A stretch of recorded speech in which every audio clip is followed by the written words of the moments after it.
Hi hello வணக்கம் நண்பர்களே. இன்னைக்கு கணித பகுதிக்கு வந்துட்டோம்.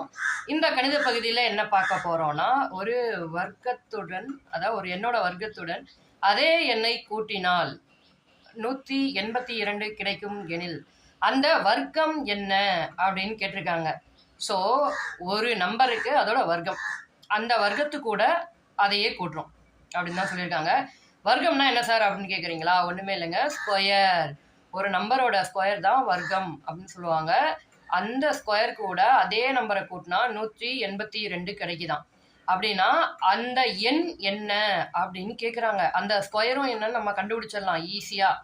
இப்போ என்ன சொல்லியிருக்காங்க, 182 தானே சொல்லியிருக்காங்க. 200க்குள்ள 182க்கு கீழே முடிகிற ஸ்கொயர் நம்பர்ஸ் என்ன அப்படின்னு யோசிச்சு பாருங்க. என்னென்ன வரும்? 11, 12, 13, மொத்தம் இத்தனை தான் வரும். 11ஓட ஸ்கொயர் 121, அது கூட கூட்டினா வராது.